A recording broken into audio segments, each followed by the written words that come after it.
Okay, so today I'm delighted to be interviewing Ika Marjanin, founder and CEO of Manna Insect, an agri-tech startup that produces smart climatized containers to convert local biowaste to valuable animal feed and fertilizer anywhere and by anyone. Ika is a serial entrepreneur, having co-founded numerous startups beyond Manna Insect, both research and commercially driven, ranging from another agri startup through to IoT, human engagement, and opinion analysis ventures. Ika has 15 years of technical experience developing B2B and consumer products relating to sensor and behavioral algorithms, autonomous measurement and analysis solutions, and has a PhD in human sciences and a master's in engineering and innovation management. In this interview, we'll focus on Ika's journey with Manna Insect, as well as his views on diversity, inclusion, and sustainability, and the role these two have in the world of business and beyond. Ika, thank you very much for joining us today. Could you please start us off by just walking us through your story with Manna Insect today? Yeah, nice to meet you, Rory, and whoever is listening or watching. So I had my previous startups. We started with very hardcore tech. We didn't really think about beyond algorithms. So it was more or less solving a problem in itself as a technical challenge. Then the more we evolved, or I evolved in companies, of course, it was more or less looking outside first before solving anything. And in previous company, Grain Sense, we were solving the problem of how do farmers actually measure the quality of their crops while they're in field, instead of afterwards in the lab when it's too late. And most of the time what I heard from especially animal growers was that the feed costs are too expensive. That's the only thing they really, that's the thing that they try to minimize the cost, and they have problems because they can't really all grow their own feed, so they have to buy. And of course, if you buy commodity in the global markets, then you're kind of I wouldn't say nicely put, kind of screwed, but basically you have very little control. So when I accidentally heard about an insect that can actually do more, let's say, than crickets, because cricket was the basic thing, and then that was more or less that. It doesn't seem like a mass-produced insect. But when I heard about black soldier fly, of not knowing anything about biology or entomology, it kind of hit me back that okay, there might be a solution to a mega trend.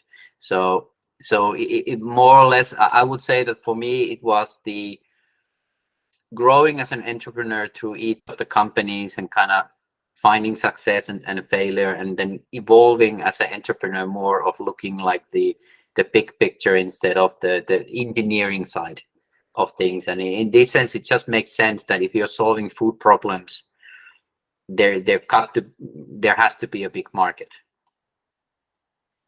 Yeah, that makes a lot of sense, and it's interesting to think about the focusing. You're progressing onto the bigger picture side of things.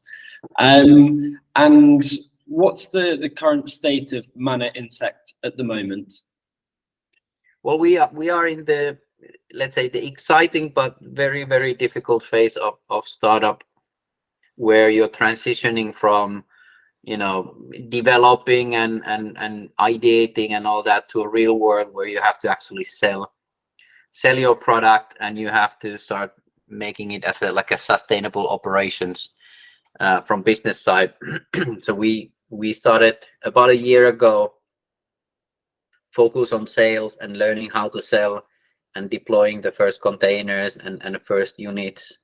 And now we've been doing that for practically 5 continents, from India to Africa to South America to Lapland, and everything between, and learned also how to develop our own product and make it more usable, but also what is the insect industry, how to make money in insect industry, and how our customers would make money in insect industry. But we are very nicely on a path to an actual growth company, where we can say that we have a, let's say, revenue-based metrics. Brilliant. And in terms of the development of the product, would you be able to give sort of a brief high-level overview of precisely what it is that Manna does and makes it different in the market? Yeah, it is I would say that compared to my previous companies, this is very different, let's say, development process, as we have software, hardware, but now insect as a biological technology that we need to reverse engineer, because it doesn't come with a manual. And even though there's a lot of information out there, it's fragmented and it's not concise or precise or even right.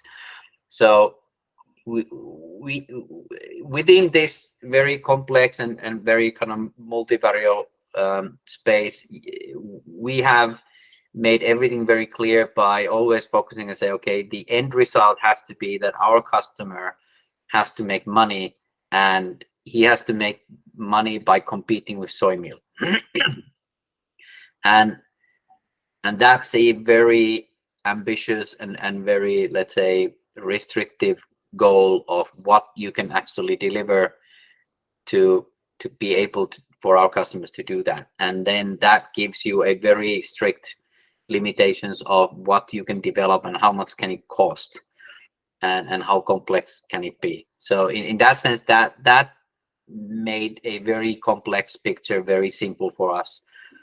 And practically, I would say at the moment in insect industry, we are the only one in the whole insect industry that actually says that aloud and even believes that's possible to compete with soy meal price. The other companies are doing 4 or 5 times more expensive products, and thus they're not really solving the animal feed problem. But so we try to go back and forth of, okay, do we really need to do anything, or is that more like a process guidance to do that, or does that actually need a technical tool? And we try to avoid developing anything as much as possible, and that basically led us to develop the Manna Mind, which is inside the box, that was clearly missing. But there are other products as well. So it's been, I would say that if this would have been my first startup, it would have gone bankrupt already, more or less, because I would have probably done it the traditional way of doing startup and development, and just started to doing technology and developing something, and then figuring out if someone wants to buy it. But here we've kind of gone to the other ways, that if we would be the insect farmers, what would we need? And that has been very helpful, but definitely, at least for me, required, a lot of experience and self-esteem to even do that way. Yeah, and I mean, particularly, as you said, you don't have a biological background as such. How was the experience of coming into this as a new field for you? Actually, again, maybe because of having experience, you kind of create a self-esteem. But I think we had a huge advantage that we don't think like biologists or entomologists. We think more like engineers. That for us, this is a biotechnology. This is not a living organism or an animal that has feelings. It is a technology, and we need to reverse engineer on what is the program in this technology, that how it operates, and then use that information to enhance it. And if we would have talked to entomologists, they would have said that no, this, you need an entomologist, you need a PhD in entomology to do it. But because no one told us that, we were actually just like found it very easy to actually learn how to do this in a more engineering way. But it took humbling, and it took time. I mean, it wasn't like, okay, 5 weeks and it's done, but it took really like 3 years to really understand. So that time was the psychologically the most difficult, was that we just had to be patient, and luckily enough, we had patient investors that understood that we are learning. So that's where the kind of experience comes, that you kind of don't stress too much about moving slowly. Okay. And I'm curious as well in terms of your broader team at Manna Insect, and how you organized the founding team and how you went about doing that, as well as sort of the subsequent building out of the team and how that Yeah, was. actually just realizing of maybe showing something in the slides at the same time, but if we're like maybe jumping around, this is so we started with the core founding team. We were initially 3 people, and we had all serial entrepreneurship background, so we let's say knew each other and we had the same goal. So it was fairly lucky. This is one of the, like, this is my 4th company or 5th, depending on how you count, and I've been lucky that every time I have people that I know as a co-founders and people I trust. And it's very hard to find co-founders, and you typically need at least 2. Very hard to do alone, or even if you have 2 people, it gets messy easily. But and the other part was that you find co-founders who say, okay, let's do it, and not start to be very, you know, risk averse and say, no, I have this company, or I'm working, I need half time, I cannot put money. No, it's just either you do it or you don't do it. That's it. And we just have, at least in Finland and in Oulu, we have a good community of people who kind of think alike in that sense. So we and that was another benefit of, you know, doing multiple companies and raising over 10 million euros before, is that, you know, already investors, they know you. So I think in this case, it was as easy as it ever can be in a startup to start, and then have the core team, have people who commit and learn, and then we can fight and still be friends, and we can have agreements and disagreements, and everyone can have their opinions. No one's saying that no, this is my area, you can't touch this. We were very open, and like no roles of, like, we were just as a team, we tried to figure things out. And that was very important at the beginning, because there's no point saying that you specialize in this and you specialize in that when no one knows pretty much anything. We just brought skills to the table, and then we figured out that, okay, who's gonna do it, who has the best skills to do this and that.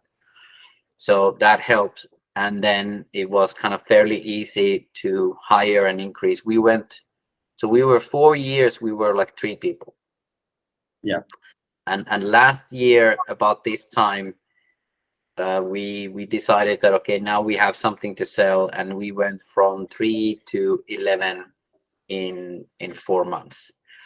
But all of those people was within the, let's say, community and within the connections and knew already. So it wasn't kind of like a painful thing to do. It was actually, they were already there. Some of them were investors and now started to work in their specific skills and so on. And the other thing is that we are fairly experienced team in general. Like, you can think of this startup, I don't know, this stereotypic that 20-year-olds dropouts, and we're basically like married older men and women in like late 30s, 40s, and early 50s. Yeah, okay, interesting. And when you were building out the team, did you, because it sounds like there's plenty of diversity of thought, openness to agree, disagree on different things. To what extent was there a particular culture that you were trying to build and focus on, or is that something that's happened naturally? Yeah, it was very natural. Like, I think yeah, let's say straight talk, no bullshit, and then every idea is just as good as the, like, as good as it is. I mean, depending on, I mean, it doesn't like matter who said it. And then the one important aspect for us was that because this is a very concrete thing. It doesn't matter what you think or ideate. It has to be done practically and shown in practice. So we basically had a rule that we will, whoever had an idea, that's not enough. You need to prove it. You need to do it and show it, and then we believe. So that made it easier, that we didn't have to kind of disagree or agree which idea to do. It was basically that, hey, you had this idea, you can do it, and just we bought 3D printers, 3D tools, all this kind of different equipment, and everyone learned how to do them. So we were able to do like maybe 10 times faster of failures, because it was like a couple days and we did it and tested, and we never thought that. I mean, we went through like failure. Let the larvae show, was the idea good or not. That was more or less like the culture. And other than that, it was just that, no one holds back of anything, their ideas or these. And I suppose that's always an interesting point, the focus on failure and accepting that. Just a broader question, actually, sort of how have you looked to embrace trying and failing at different things within Manna, and also just across your previous ventures as well? How important has that been? Yeah, I would say that startups like feel that they are built for learning fast and failing fast, but they many times still are too bureaucratic and avoid failing and trying to build like version 1 from 0. And like, at least that's like, especially in previous companies, it's still like you can still easily lose a year or build a year and spend 1 million before you kind of even test, was that idea good or was that feature needed.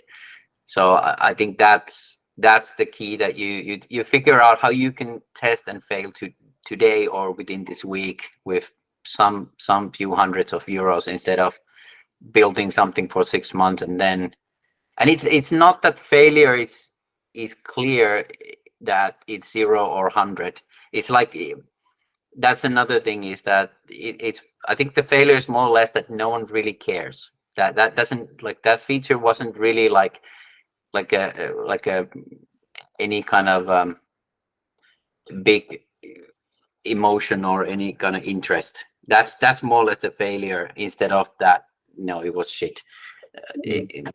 So you have to kind of, your ambition level is not, at least Finnish mentality about failure is very like, you actually trip and fall down and you bleed, but it's more or less that in a startup world that it didn't bring excitement.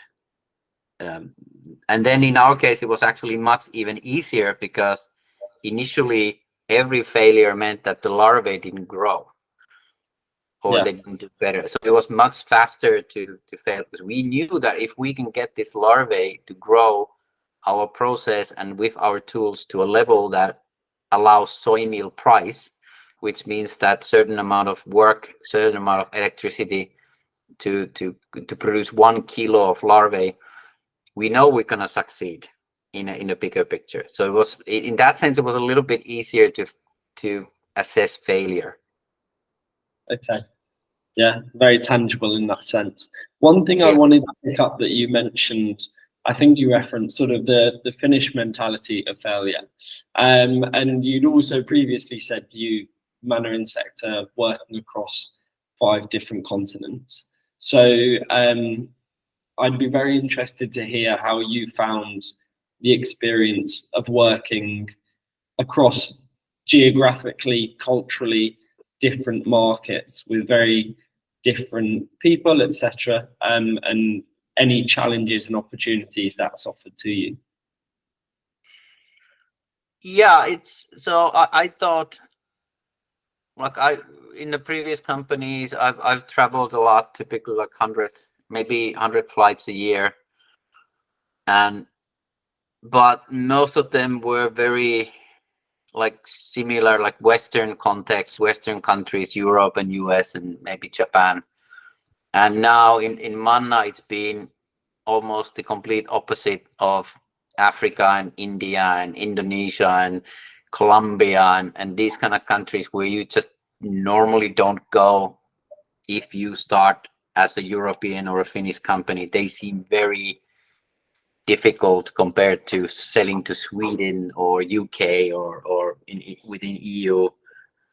And our first case was in Kenya, and then also at the same time in Japan and India. And I have to say that it actually was just much easier than we thought. Of course, you know, the mindset of different people and their like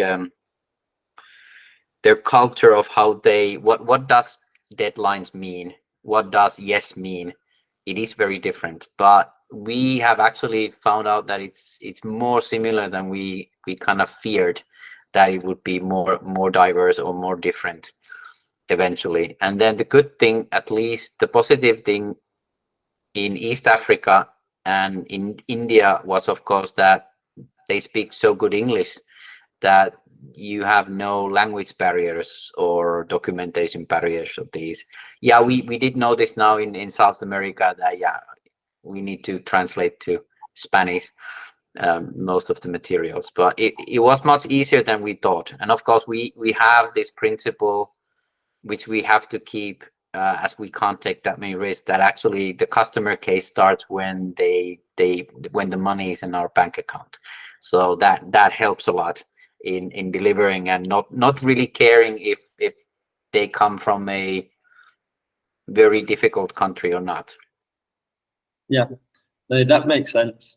And building on that idea of kind of geographically diverse client relationships, etc. Would you say that diversity and inclusion has been something that you've had to consider when building out Manna yourself, or has that not been such a big factor? No, I mean, we are very, let's say, meritocratic people, that it doesn't really matter whatever you, and also I would say, even though I've gone all the way to PhD, I actually don't have that much value in or put too much value in formal education at all. It's basically the attitude and the enthusiasm will determine a lot. So we don't even, I would say that no one in our current company in their position has been formally educated or kind of started with that area. We just decide that we need to learn a new skill, whether it be 3D design or 3D printing or doing 3D animations or VR animations or you know, insect process and breeding and so on. We just started doing it, and that's basically like maybe the cultural aspect of who we hire and who works for us, is that they just fearless on taking a new skill and new knowledge and start learning. And so we do have yeah, of course, it's unfortunately in many areas, like in engineering, there's it's very male dominant, and of course there's a certain aspect of, you know, having different, let's say, different point of views in that sense. But I haven't really found that gender per se has been kind of like the major aspect of that. It's been more or less different just backgrounds. And yeah, but so far it's been, yeah, mainly male dominant, but now we are like 4 different nationalities at least in that sense, and we do have now a first woman, and for that was, of course, now the AI came and we were able to find new eyes to look at, because no one is good at AI coding because it's completely new. So that gave us this opportunity to look like people who are very enthusiastic about AI but don't have any formal background in AI, and that's where we found our newest employee, Jenny, that came from that. So I think it's more or less about the enthusiasm and self-esteem to learn and take new skills and say, okay, I will own this. I will know this. That's really interesting. And also at the end there, you mentioned sort of AI as a new focus area where people are learning. And it strikes me that sort of sustainability is something which is also really, it's been talked about for a long time. It's now very much coming more into the mainstream of all the way across business for a variety of reasons. What role do you think Manna Insect can have in sort of delivering a sustainable future? And what role do you see sustainability having more broadly across the market? Yeah, that's another thing that we, let's say, our culture.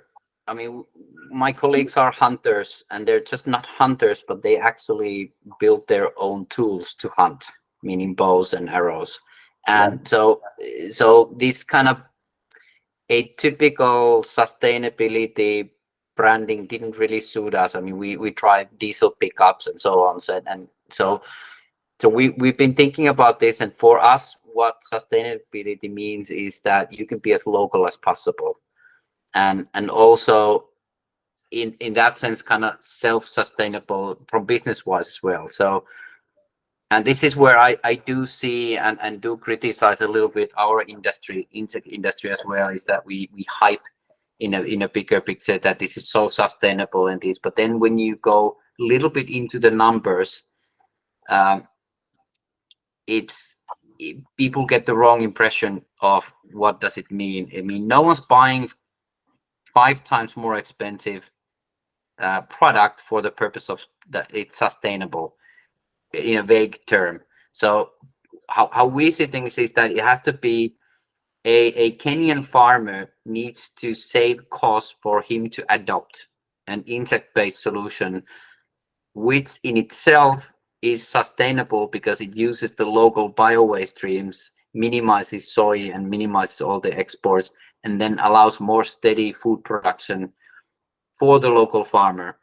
And all this is driven by the fact that everyone makes money of it. And then you don't need charities. We've taken and we have not applied any money from any charities or any organizations that do charity, because it needs to work in Africa and India based on business logic. And then you have an engine that creates something that is sustainable, because we need to put tens of thousands of these containers out there, and there's no charity money or sustainable grant money to do that. I mean, yes, we could do a pilot plant of that way. So, and that's the hard part. I mean, it's very easy part to apply grants for sustainability projects and these, but the hard part is how to make it so that it works after that project. And that's maybe like has been a very, let's say, a big part of our culture, is that we kind of skip this level bullshit of sustainability and kind of go the other side. But on the other hand, I would not do this if it wouldn't make the world better. But we just don't think that as the main topic. The main topic is how the hell we're gonna get this to be so cheap for the Kenyan farmer or the Indian farmer that he will adopt insect-based protein instead of soy. And that's the big thing. That's really interesting. I think is, again, a fascinating how sustainability can be interpreted differently and framed within that particular context. I'm conscious we're slightly short on time, but I had a couple of questions left that I did just want to ask. So you've got quite an extensive academic background with your PhD, your master's. I was interested to understand what are the main elements from that academic world that you were then able to transfer into being an entrepreneur, into the commercial world?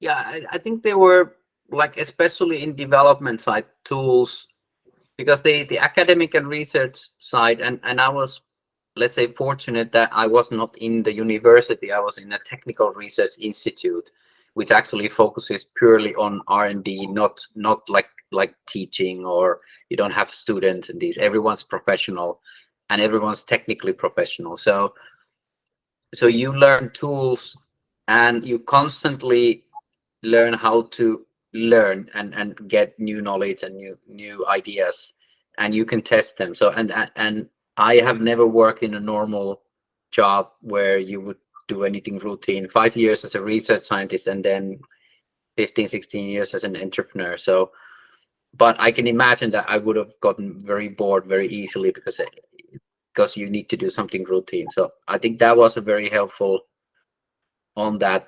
The problem, of course, in the research side was that everything was done exactly the opposite of entrepreneur, where you try to be as fast as possible. There you try to be as slow and as big as possible, because you wanted to get as big project that takes as long as possible to get as big money as possible. And then there was no incentive to do it faster. And in entrepreneur is completely reversed, where you try to use as little money and you actually get the benefit if you do it half the time. And that was more or less the reason why I quit research. Was not that I wanted to be an entrepreneur, but I thought it was a kind of like a perverse incentives doing research. That's so interesting. And then I suppose leading on to, so connected to that, my final question would be for students, academics, people involved in that world who are interested in the opportunity of starting their own business, of becoming an entrepreneur. Are there any piece of advice or anything particularly that stands out for you as a key learning that you'd be interested in sharing? Yeah, it is difficult. My motivation wasn't to be an entrepreneur or be a rich person or business person. It was more or less, like I said, I wanted an environment where I can do something and I get rewarded by doing something half the time or half the cost. And of course, the idea is that someone's going to buy it, was the major thing, because why would you do it otherwise? But it is I would not try to encourage anyone more than just saying that this is a possibility, because I think probably it is about 5% that will naturally be an entrepreneur, the same way that 5% will naturally be like an athlete or like an Olympic winner or something. So you should not too much encourage and try to push, but you would give people opportunity and hopefully either in school or then to start a small side hustle with couple friends to learn, and maybe spend 500 euros or dollars to it, and you will get the experience. Would that be something that you would like to continue doing it, and not kind of go from zero to or fully committed and then kind of learn that, okay, because this level of stress that is in an entrepreneur, like I don't even understand, but my wife does sometimes remind me that it's not normal what normal people have to deal with every day, because there's nothing planned. I mean, like 6 months is totally completely like in the dark what's gonna happen, and it's not a good living for most people. But I would, where doing a game or doing something, an app or something, and just test it out as a side project of what does it feel to have an idea, do it, then sell it, and maybe try to get funding for it, and these in a very small scale. Yeah, test and see if there's a natural fit. That was really, really interesting. Thank you so much for your time. This would be really, really useful content. And yeah, basically a big thank you, and I'll just stop the recording now. Yeah, thank you.